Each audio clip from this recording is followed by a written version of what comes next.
All right, welcome back, everyone. I'm Rajneesh Gupta, and if you're serious about cybersecurity and want to get started with your career in the world of cybersecurity, then watch this video till the end because you are going to learn a lot about how the world of cybersecurity really looks like and how can you get started with the certification as well, which is CompTIA Security Plus certification, which is very much popular. And with this certification, most of you can also be able to grab your very first cybersecurity job. So be with me till the end because we are going to learn a lot. But before we go ahead, if you're new to this channel, don't forget to subscribe because that's definitely gonna motivate me to make more such videos. All right, so without taking much time, let's get started. Well, the very first topic that we are going to learn is the risk. What is risk? In the world of cybersecurity, risk is very, very important. If you understand the risk, you can understand how can you mitigate cyber threats, how can you bring down the overall cyber risk into the network as well, right? So let's first understand, before we could actually define the risk, we should understand couple of points, and at the end then we'll come to the conclusion of calculating the risk. Okay, so the first thing that we need to understand is the asset. You see, asset is the in the organization, asset can be anything that has a value. For example, I could say asset can be as simple as, okay, let me write it down. Asset can be my computer. Let me use yellow. I like yellow a lot. Okay. I'm sorry. Asset can be a computer. Okay. Sorry about my writing. Asset can be your company's servers. It can be anything. It can be, it can be even the UPS system, power supply, very specific to the, if you go for the IT system, it could be customer data as well, right? Customer data, hardware, software, any operating system. In fact, in some of the cases, employee can also be considered as the asset to the company, right? So that these are all asset. But from the cybersecurity point of view, the data, the computer, anything that connects directly with the technology fall under the IT assets, right? In generic, asset can be anything in the organization that has a value inside, right? Now, we'll talk about the threat now. So, whatever we are doing, it's all about calculating the risk. Risk is all about identifying the probability of a loss, right? So that's all about the risk. But what is really important is how we calculate it.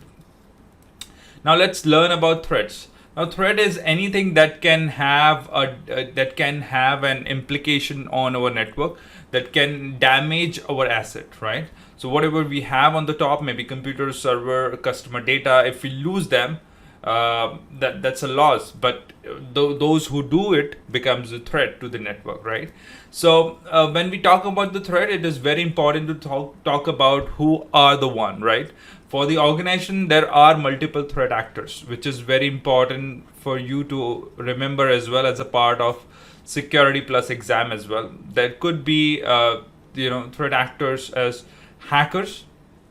I'll write it down. Hackers are anyone who can be a cyber criminals, who are after the organization for money, or for getting the data breach or data exploitation, any sort of stuff, right? Then we have hacktivist. You see, hacktivists are a really interesting part of it because these folks hack because of ideologies. Okay, so even if you look at the anonymous group who are currently after the Russian assets, Russian resources, it's all because of their ideology. Okay, so that's how they work. And next, the threat actors could be script kiddies. Okay, as the name suggests, as the name itself says, anyone, any fresher, I don't say the fresher, but anyone who don't have a real skill, but they can find any code or any script from online database and start hacking to any of the victim that fall under this script kidding. They might not be knowing the actual implication, but they might be excited to explore how the hacking really looks like, right? Next, we have insider. Now, remember this. This is all important based on from the exam point of view. Okay, so but even in the real world, it is having an equal importance. So understand this. Insider is more, can have a more damage than the outsider threat, because insider are the one who already have enough privileges about your organization, and this could be an employee who are not that satisfied, or maybe he might be having some bad intention about the organization, so he might perform some hacking activity or data exfiltration. But the problem with the insider is he already have the enough privileges, unlike the outsider threat. Next, we have threat actor as the competitor. As the name itself can give you an idea, competitors are the business competitors. So maybe any business competitor is really struggling to find acquire more customers, so he might try to hack into your network to grab the customer database so that he can launch the marketing campaign for those same customers and can grab more customers for him, right? Okay, now there is more. You can also have shadow ID. Now this might sound very new to you, but remember, this shadow IT is a part of IT infrastructure which might not be aware about where the actual IT infrastructure, actual IT team might not be having information about, right?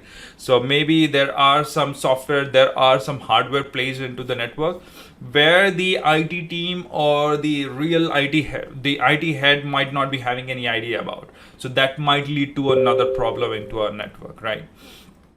The next, we have criminal syndicate, or APT group. Now APT is the advanced persistence threat, right? They are very specific. They perform a very specific targeted attacks. So just like rest of the world are, other, when I say rest of the world, it's about United States, Asian country, and some of the Asian country are afraid about some specific organization of Chinese or Russian groups as well, where they afraid about getting their data, or maybe attacks from those countries about the specific military data and everything. So in those cases, the target is it's all targeted attacks where the malware sits inside of your network for prolonged period of a time. Okay, and they have a very clear mindset, not really a criminal mindset in when I say related to finance or something, not related to money, but more about the information, more about the military information or company information or government related information as well. Right, so this is all about threat actors. Now let's go a bit ahead. We have learned about threats. Threats can be of, when I say malicious in nature, this is all I just talked about. There could be a hardware based threat as well, and can be natural. What is hardware? Maybe hardware got failed. So that is also a failure, right? Maybe the hardware processor stopped working all of a sudden, or maybe there's a natural disaster. That is also considered to be a threat for an organization, because if you look at the asset, my server is also an asset, right? If there is a cyclone or there is any flood happen into the organization, that might damage my server and my IT infrastructure as well. So that is in the world of information security, the hardware or the natural disaster is also considered to be a threat. So remember that. Next, we have vulnerability. Now, vulnerability is anything that could be a weakness into the network. What kind of a weaknesses? It could be on the hardware side weakness, maybe on the or maybe on the embedded system, like Intel chip has got some vulnerability, or maybe it has a software which has got the vulnerability. Maybe Windows Office suite has got vulnerability into the system.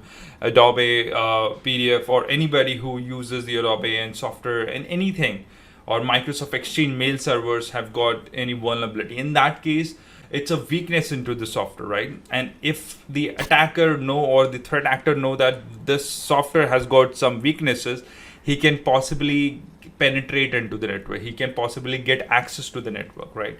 So vulnerability is really critical. Remember this, being from the organization point of view, you can only work on a vulnerability. You can only try fixing the vulnerability every other day, but you can't really stop a threat. So what your organization can actually work on is to fixing a vulnerability. Maybe one day two vulnerability, next day another vulnerability, so that keep on happening, but they cannot really stop the threat. You can't really stop Cyclone. You can stop the Chinese attacker to penetrate into your network. What you can only do is you can actually protect yourself by fixing the vulnerability. Next, let's talk about the likelihood. Now this is very important, because you see, the likelihood is the probability that the vulnerability might be exploited, right? So likelihood is very specific. Likelihood talk about, what is the current situation. I mean, how many times the vulnerability has been exploited. Maybe if you talk about in terms of malicious attack, so you can say how many times of one user or the HR team is getting a spam email or phishing email in past 1 year. So that can be large, right? So that's a vulnerability where the target is the human, right? Because human tend to fall under the emotional trap, right? So if somebody shows some urgency, or maybe any of our employee, or maybe you think about a salesperson getting an email, maybe a salesperson getting an email with an invoice attached, right? Or maybe purchase order into it, right? So in that situation, he might open the email, and that's where the attacker is exploiting the human vulnerability a lot, right? So it could also be that's all about the likelihood, right? So how many times our employees have got exploited because of spam email or spear phishing email campaign and everything. So that fall under the likelihood. There could also be a DDoS. So DDoS attack is a situation where our website is get exhausted. The website is actually get overwhelmed with the fake traffic, so that the genuine user won't be get served by the website. So think about when the DDoS situation. So when I say about likelihood, I would ask how many times my website have got compromised because of DDoS attack, right? So that would give me a better understanding about likelihood, right? Now, impact. Remember this, when it comes to the giving a ranking, when I say how many times and all these questions, this gives an answer to some value. So I can say it has to be a low or medium or high, based on the certain parameter. Like if in the past it's only one time that my website got compromised because of DDoS, so I would say, of course, the likelihood is it's pretty low, right? But in past 1 year, if my website got compromised 3 or 4 times because of DDoS attack, then the likelihood can be high, right? Now let's talk about the impact. Now impact is very very straightforward. It's the business impact into our network due to the loss or damage of our assets. So think of this way: if my asset, maybe one of my server was getting compromised, because of DDoS. So if, let's say, DDoS happened for at least for 2 hours in a specific event itself, then the potential loss could be of $10,000. Okay, so potential loss can be $10,000 per hour, maybe.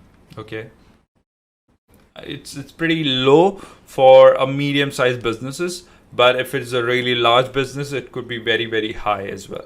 So the impact is calculated based on what would be the business impact in terms of monetary value, if that asset is being damaged or lost. Okay, if the data is lost or the service is unavailable, what would be the loss? So based on that, again, the number will be given. So it could be again, critical, or whatever you give it, low, medium, or high. Okay, so again, you can, if that number seems significant to you, then you will go for medium or high.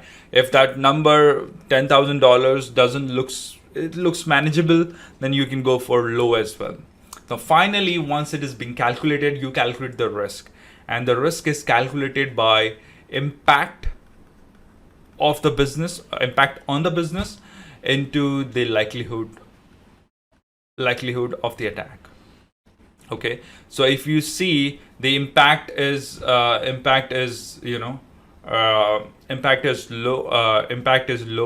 and the likelihood is also low, then the overall risk is also low. But if you see the impact into the network is high, and if the likelihood is medium maybe, or high as well, at the end the risk will be high. Okay, so this is how the risk is being calculated. Risk is basically an impact on the business and the likelihood of the attack. So this is the probability that the attack would happen. So that's based on this, the risk is calculated, and risk is always an indicator. Risk is always is calculated based on certain number. It could also be from a range from 1 to 10 as well, or it could be low, medium or high as well, right? So this is how the risk is defined and calculated as well. All right, so if you have any question, you can ask me in the comment. I would love to answer that. Thank you.